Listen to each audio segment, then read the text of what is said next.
welcome to my garden. In time for another garden update. It is April 15th, Income Tax Day. Ugh. Sunday, but it is Sunday. But anyway, we've done a lot of work out here this weekend, even though the yard may not look like it. We got a lot into the garden, and Rick built me a new box. He built the raspberry box. He built me that box because I bought this plant. The Tryon Palace, which is a historical palace and gardens here in New Bern. Every year they have a plant sale, and all the proceeds go to the palace. And I could not resist. This is a thornless blackberry bush. And as you can see, it's got a ton of blooms on it, and we will have blackberries this year.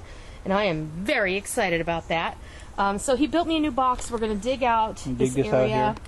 He built me that box. We're going to put the raspberry in there, and hopefully, you know, it'll sprout suckers, and we'll have lots of blackberries in here. It'll fill in this area right here. It'll be awesome. And then if you come over here, I have my garbage cans. I put newspapers in these, and last year, you remember, I planted some blueberries, and I was dead certain that I had lost the plants. So I didn't this one is barely hanging on. I didn't do anything to these, and that may be a lost cause. Yeah, and I may just get rid of it and plant 2 new ones in here. Got new stuff coming on. But all of these have come back, and doing good. They look fantastic. So, you know, we may get blueberries off a couple of these this year. There's 2 here that came back really nicely, and in this, because blueberries, like hydrangeas, they like very acidic soil and sandy soil. This box is half compost and half sand, and I top dress this every day. Turtle food. With, Turtle food. Turtle food. Yay. I top dress this box every day with coffee grounds, and I pour my cold coffee left over from that previous morning on these plants because they really like an acids environment. Plus, you see there's a bunch of eggshells in there as well, because the slugs don't like those. Yeah. That's why the slugs are outside the box. That's right. They're hiding because they're afraid. But I found out our turtle loves slugs, so we have a never-ending supply of food for him. That's true. Until I get ducks in my garden, because I see that there is an article in the latest edition of Mother Earth News that says, when you keep ducks in your garden, you'll keep slugs out of your garden. So let's walk over here, and I'll show you what else we did. Oh, well, I don't know if Rick can get to it. Show them the peach tree. I'm so excited. Last year, you'll recall that I planted several... the garden better. Oh, that's true. I planted several dwarf fruit trees. And I have to move this giant plant. Otherwise, Sammy gets into the garden and I know she can't move this one. So. Rick had to fix the gate.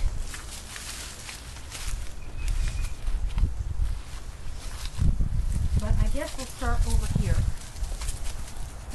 My asparagus has not come in. Oh, do we want to show this and say, hey, if anybody knows what it is? Yeah, I want to show you guys this. I think this is wild fennel, okay? When I smell it, it smells like fennel. But it's got fuzzy stems. Now, I don't know if it's dog fennel or if it's dog fennel typically grows in a spike. Now, I tasted it, and it's edible. I don't smell fennel. Huh? I don't smell fennel. I smell fennel.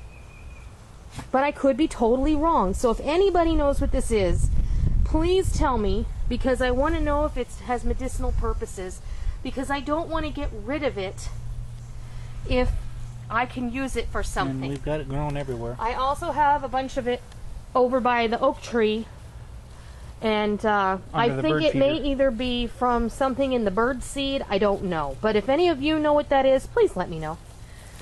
Like I was saying earlier, my asparagus hasn't come up, and I don't know why. I did everything I was supposed to. I don't know if it's just not waking up yet, but I fed it. I put a ton of manure on this, and I've fertilized it. I've watered it in really well, so we'll see what happens. Maybe I'll have late asparagus. Maybe I won't. I just don't know. Who is this happy guy? This is our pear tree. Dwarf pear, and we'll see what that does. It's, you know, I've got it pruned. You know, it's a dwarf tree, so you don't want it to be that large. How much this bleached out? It's almost white. I know. And this is our peach tree. And if you'll go crawl over the rhubarb. This is the rhubarb. It's coming in nicely. I actually planted 2 other plants of rhubarb in there that I got at the Tryon Palace plant sale. Look at all my peaches. There are a ton of peaches on this tree. I have to come in here and thin it out, otherwise we'll have really itty bitty peaches, and I don't want that. But I don't know if you can see, there's a ton of peaches on there, or what will be peaches if I play my cards right. And I was very afraid, you know, that first year you have a dwarf fruit tree can be somewhat dismaying, because you always worry that you've done something wrong because it doesn't ever look nice. We've put in our tomatoes, which I also bought at the plant sale. They're all heirloom varieties, and they're all locally grown from heirloom seed. And everything at the Tryon Palace Gardens is grown from heirloom seeds. Didn't we throw a bunch of mulch back there? We did. Boxes? And they did a pretty good job. There's hardly anything and I always up in there. throw all the extra, whenever I pull stuff out of here, I always throw it back there. Okay. That works. But these are Cherokee Purples. Last year, these turned out to be my favorite tomato. They're very flavorful. They are very prolific, and I had great success with them. So this year, we have 7 of those plants. See the wood bees? And we have a wood mason beehive in our shed. Yeah, on our lean-to. And we love them because they do some fabulous pollinating. And over here, I've got Brandywines and Romas. These here are Romas, and these down here, these are those, they call them potato leaf tomatoes. They're Brandywines. They're definitely an heirloom. And behind you, got zucchini and crookneck squash. And then I also have, you can tell I put down manure because all the flies are out here. I've got giant marconi peppers. These are a grape tomato, an heirloom variety of grape tomato. And then down here, I've got, I don't know what I was thinking, but as the case may be, I have a dozen jalapeno plants.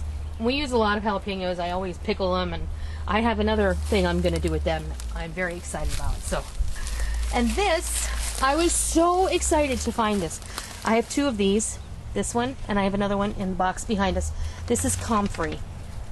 Now, I was so ecstatic to find comfrey plants, you have no idea.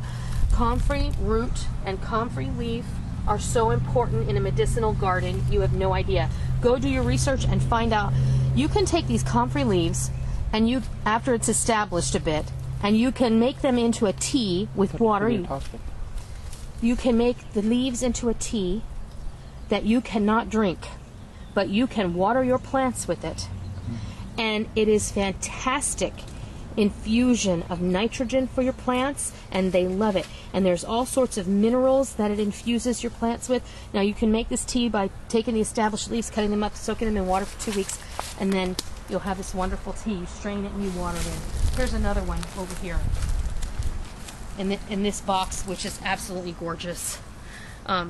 Here's the other comfrey plant I just planted this afternoon, and in this box you'll see I have a ginormous plant of sage. This over here is Burnet, and it is flowering as well. And I just let these go wild in this box because I want them to establish themselves. And this is thyme. And I can come out here any time of year and pick sage, thyme, or burnet as I like, along with the garlic chives that are behind Rick right there.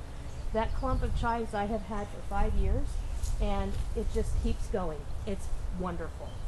Now, I want to show you my raspberry box.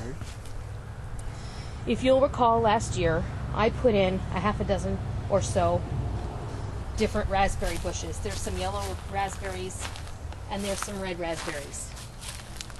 Now, this thing pushed suckers all the way outside the box, and here's one, and there's one I think Rick just stepped on, but no worries. And I cut these back a few weeks ago. I came out here and I hacked them all. They were all 6-7 feet long, the canes were, and I just hacked them all to about a foot. And you can see they're all coming back and they're pushing branches. And I'm very excited because this year we may have some raspberries. So next year we'll have even more. So. And yesterday when I went to the grocery store, they were clearing out these cabbages, cauliflower, and broccoli plants for 50 cents a piece. Well, I know that these probably aren't going to do a whole lot for me over the summer, but I'm going to keep them here and I'm going to baby them, and hopefully come fall we'll have some of these cole crops available for our Thanksgiving table. Who knows? If it doesn't work, it doesn't work. But for 50 cents, you know, for $4, I got 8 plants, and I thought that was fantastic. My apple trees. My apple trees are budding out. They've been pruned. And I need to plant some green onions in the base because onions and apple trees are good friends. And the onions actually deter certain pests from bothering the apple trees. Now these are dwarf colonnade apple trees, and you're not supposed to let them get much longer than this. And they stay close to the trunk, and this is about as tall as you want them to get. So you really have to be vigilant in your pruning. And I have to say, this is the first time I've ever pruned anything. And, you know, pruning is kind of a scary proposition. And my friend Bev, the Mrs. Wolfe, she said, why? And I said, it just is, because I don't like cutting anything up. You know, you've taken the time to grow it, and you see it, and you don't want to prune it. So, but I know I have to, because if you don't prune your fruit trees, then it is to the detriment of the tree, for sure. And since I have 4 of them, then I definitely don't want to lose any of them because I want apples. And here I have King Arthur peppers. These are the same bell peppers that I planted last year, and I had fabulous success. I had peppers into November. I came out here and I finally just cleared everything, and I chopped them up and threw them in the freezer. So the other thing that was a great surprise, this box has strawberries coming up in it. And I believe it has some nasturtium. I don't ever remember planting nasturtium in here, but maybe at some point I did, and these seeds just decided to stop being dormant. It is what it is. But mustard, my mustard, there must have been a random mustard seed down in there, and when the soil got knocked about, oh, there's 2 of them in there. Mm-hmm.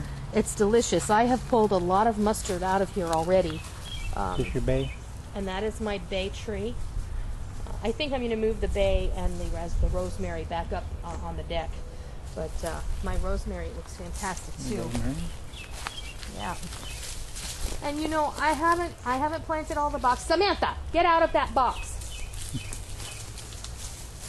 But here's other apple trees. We just walked past one. And none of these are going to we're not going to let them get any taller than they are now. This one over here is the tallest one we have. And probably I'll top that next year. And anywhere and hopefully, you know, in a perfect world, we'll get apples at the end of each of these branches. So we'll see what happens. This box down here, this was quite a surprise. This is the first thing that really came in. This is cutting celery. And I thought I had gotten rid of it last year, but as the case is, I didn't. But this cutting celery is not like the traditional celery that you see in the store. These leaves are very flavorful. It does have a little bit of a bitter taste, but the longer you let it sit here, the sweeter it gets. I've got oregano that just took off. It's beautiful and lush. And I'm going to have to cut it back here so that I can dehydrate some and just let it keep going, because I don't want it to go to flower this too soon for that. And then I had some strawberries. Some birds or some squirrels or whatever carried a strawberry off, and it planted itself. So I've got some wild strawberries growing there, and that is pretty much it for now. Next week I plan to get the rest of these boxes done. And under the tree, I've got cannas in my tree box. And you know, I have to say, those cannas, they're an amazing flower. You know, my friend Oh. Melissa that I work with, she brought me those cannas 3-4 years ago and dumped them in my driveway in a garbage bag. And I let them sit there for 2 years before I stuck them in that tree box. Our mulberry bush. Yes.